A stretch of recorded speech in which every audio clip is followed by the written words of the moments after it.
Welcome back, welcome back, welcome back. Today's video is going to be real simple. Just going to sit here and just talk, man. Just kidding. But basically that is all I do. I just sit here and just talk to the camera and then hope people watch it. But today I want to bring how to become wealthy. I got a couple of notes, man. Been watching some A-Lux series and different shows on how to become wealthy and different shows on how to build your business, how to be a leader.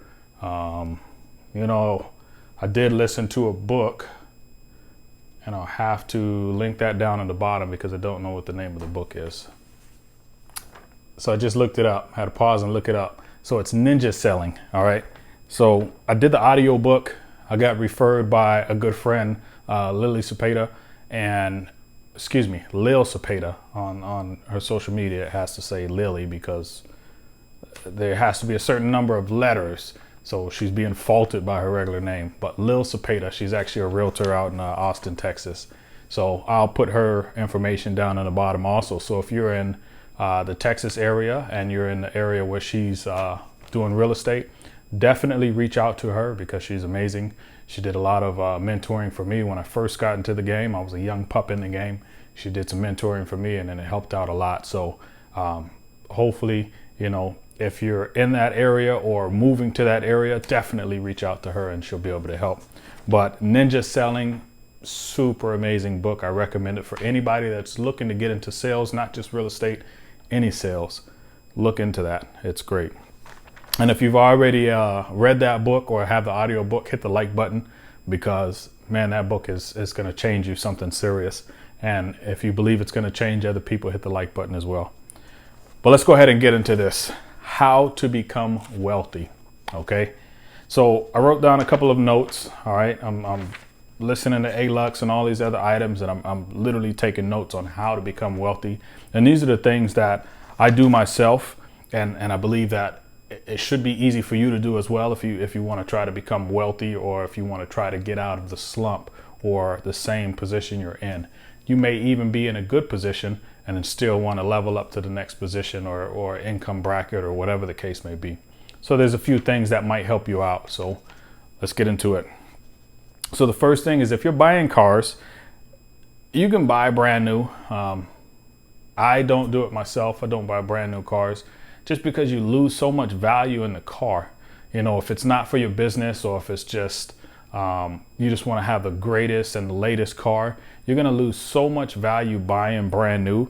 It's not worth it unless you have a smoking hot deal or you just have the income like that. I don't have the income to be able to do that. So I don't want to go out and buy a brand new rare car. I don't have the money for it. If I did have the money for it, definitely I would go out and buy a rare car if I wanted to. Okay. So I'm not speaking to those who have the ability to do so. But if you want to buy a rare car, buy it a little bit older. You know what I mean? And you'll actually save money by doing so, and you still fulfill that need to buy that car. But buy a used one so you don't incur the depreciation. The depreciation is what happens literally as you drive off of the lot, and that's what I try to avoid. I want to buy a car that's already used. Right now I have a 2016 Ford F-150. It had 48,000 miles on it. And this thing drives like a champ. Prior to that, I went to Enterprise car sales, bought a Hyundai Santa Fe. Prior to that, I had a good buddy of mine. I just sold a house to him like 2 weeks ago, so congrats to him. But I bought a car with him, Chevy Equinox, and then a prior car to that. So I'm not saying, and the prior car to that was a brand new car. So I'm not saying you can't go buy brand new cars. You can. It's just the smarter choice sometimes if you want to be able to get more bang for your buck. Just get something used if it's the right time. And then always stay car-wise or price-wise, stay under 50% of your salary. So if you're making $50,000 a year, you don't want to get a $50,000 car. Like, what sense does that make? It makes 0 sense. If your salary is $50,000 and you're getting a $38,000 car, you're literally putting yourself in a bad situation. So don't do it. Stay under the 50% range. Smart move. If you have to go over the 50% range, you might as well just go brand new. All right, so let's transition into houses. All right, transition. You can transfer your house into my name, but let's transition into houses. Do not become house poor, because this is what so many people do. Dave Ramsey spoke on it in the Ninja Selling course. They speak on it. Alux, they speak on it. Like, so many people speak on people being house poor. I try to teach every one of my clients, and I've been saying it in many videos back. When I purchased my home, I had a $484,000 loan. There's some other numbers on there because it was a VA loan in Phoenix, Arizona. But I cut that in half, and then I looked for a home, and I found a very nice home, 2,800 square feet. You'll see it in my rental because it's now become a rental. That was another house hack, but it's become a rental because the price was right, and it allowed me now to purchase another home. If I would have went 484, I wouldn't have the funds to be able to purchase the home that I'm into right now. And then I probably wouldn't even have the funds to be able to do any investing or any of that stuff in the future. So yeah, think a little smarter and think deeper into what you want to do later on in life. So don't become house poor. Let me say an example: buying a massive house, but can't afford the furniture. Some people want to buy a mansion, but you can't afford the furniture that's inside. So you have a mansion with just empty rooms, or you have 6, 7, 8 bedrooms, and then half of the bedrooms are empty. That's not buying a house. You're not really comfortable. Or buying a house and not being able to pay food and you know, expenses like medical, dental, vision, things like that. You're not thinking right. So just look at the payment should not exceed 25% of your take-home pay. So whatever your take-home is, say mine is 22. Okay, give you an example: 2,200 from the federal government. I have other incomes and things like that, but I'm just using that because a lot of people work, you know, one job. So federal government, I take home 2,200. So it should be 25% of that. Okay, don't go well over that. Don't do all of that stuff, man. If your mortgage payment is 1,100, you're already at 50%. So some areas, if you have a spouse or if you have a second job, then now you just increase it from there. But try to keep it under that 25% of your take-home pay, and not your gross pay, because that'll get you in hot water. All right. Know your loan limit and then stay well below it. That's what I had just said. Stay well below your loan rate, because that's just a good rule of thumb.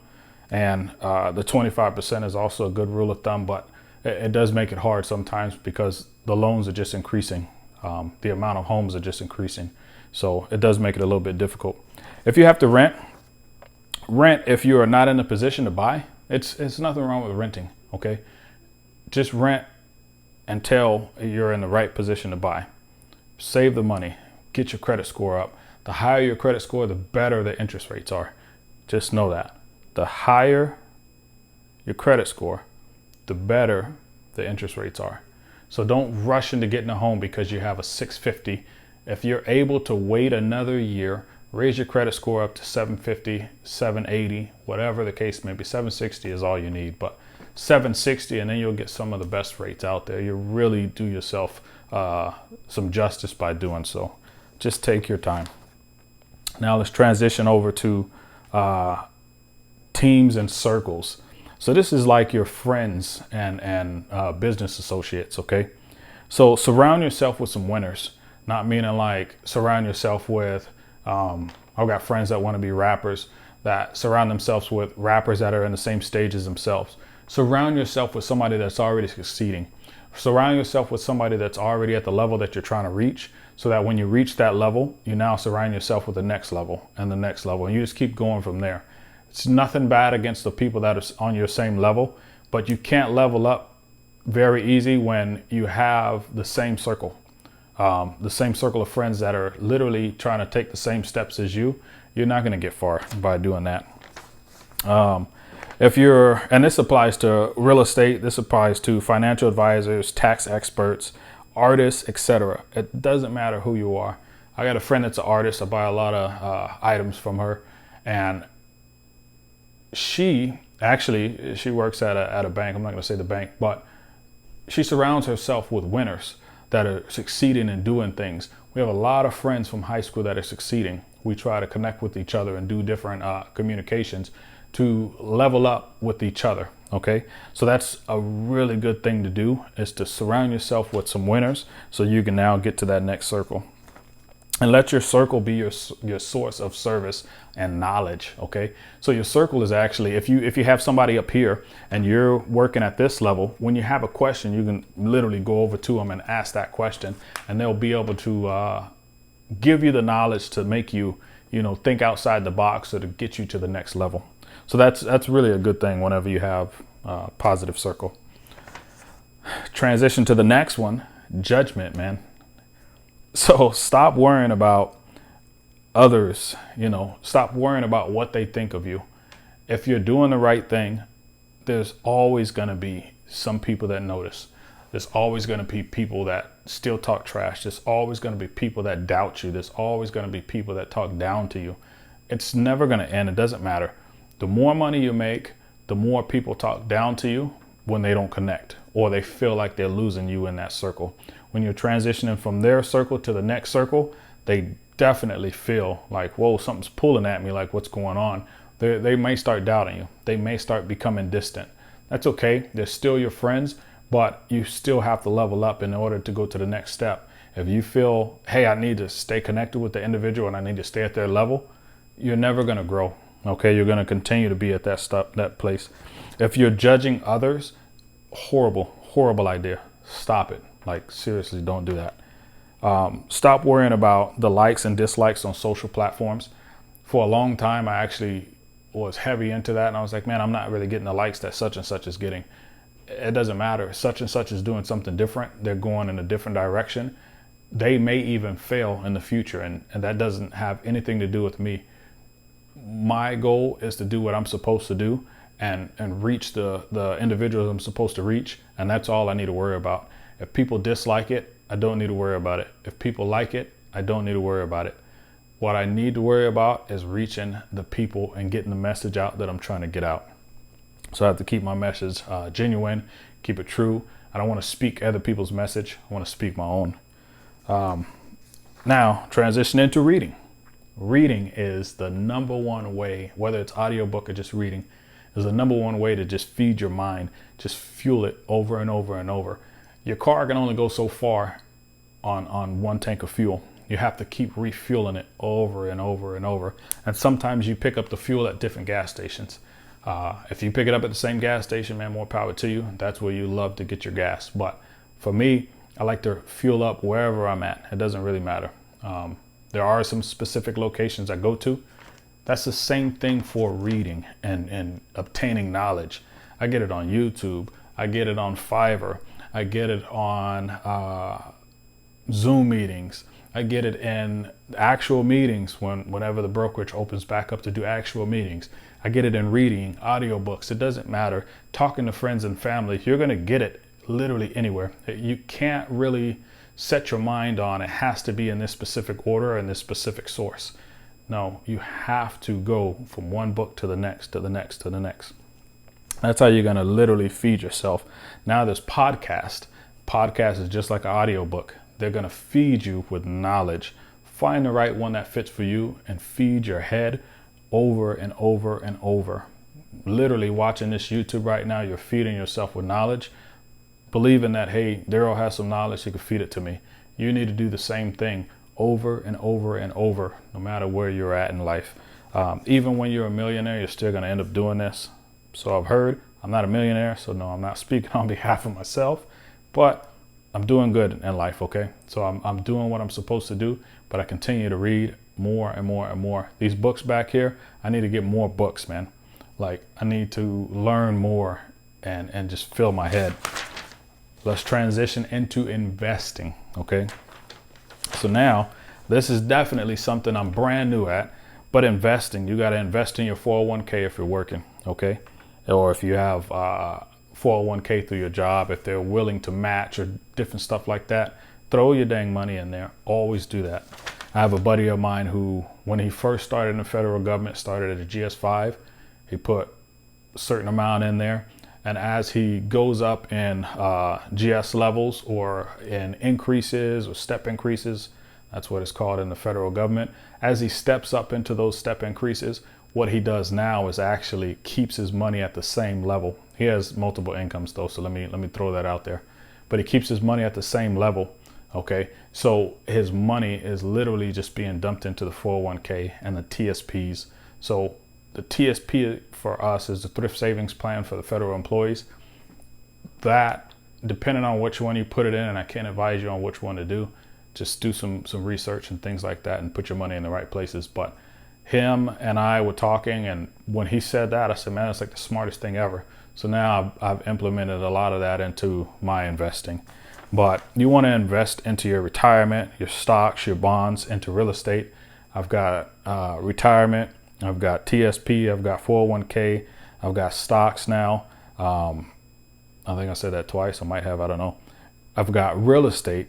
So I've got 2 homes. One of them is a rental, and it's set up for Airbnb, and we're soon to have it as just a straight up rental, just to have less cleaning and things like that. You get more money with the Airbnb, but there's a lot of maintenance and different things like that that are required of you. And I really don't want to be involved into the situation like that. So we're just going to rent it. Let's transition into activities. All right. A lot of activities that you do cost money. So many of us in the early age want to become 21, 18, whatever the case may be, and do whatever the heck we want to do. High five to you. If that's what you want to do, do it. So becoming active, you want to utilize those activities to build yourself and to further yourself in life, rather than just have it be a wasteful activity. All right. You want to socialize with the circle that's going to get you somewhere. You want to work out with friends and family to free your mind, but work out with friends and family to build that bond as well. You can work out by yourself if you need to, just to clear your head. Whatever works for you, do that. But working out literally gives you that time to just sit there and clear your head and only focus on one situation. You want to definitely eat better. The better you eat, the longer you'll live. That's what they say. I don't eat unhealthy, but I don't eat healthy. But I do kind of watch, I'm not going to eat burgers every 5 seconds. I'm not going to eat French fries every single day. Like, I'm not doing that. We do try to, watch what we eat somewhat. And I've actually just now stopped drinking energy drinks because I had a kidney stone. Said it in a couple videos, but you got to watch what you do and just do a little better. And the last thing is literally speak positive. Speak positively and listen to positive things. So the hardest thing for so many people is to continue to be positive day in and day out, because life always throws you a lemon. Life is what it is. It's going to come at you no matter what. You just take it and you make it the best for yourself. So when it throws at you some lemons, they say make lemonade. If you don't like lemonade, give the lemonade to somebody else. Feed somebody else knowledge to speak positivity out of yourself into the next person, and that person's going to do it for somebody else. All right. Whenever you're able to, only listen to something positive. Get on one of those podcasts, get on one of those audiobooks, listen to positive things. There's literally motivational stuff on YouTube that you can listen to. Get on those YouTube channels, literally listen to the positive stuff and pump your head. You literally have to control yourself in a manner that's going to benefit you. And by doing that, you're going to benefit your family. So these are a lot of what I believe is going to help you become wealthy, and what's going to help me become wealthy. If you continue to watch and I don't become wealthy, man, say something. Tell me something that you do that helps you become wealthy. Tell me something that you do that helped you already become wealthy.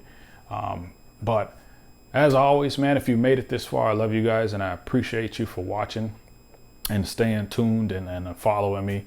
Put Shamrock down in the bottom if you made it this far. Hit the like button and subscribe, and please share this video so I can get this word out there, man. I just want people to hear and understand I'm a young black man in this world, and I'm doing good for myself. I love what I'm doing.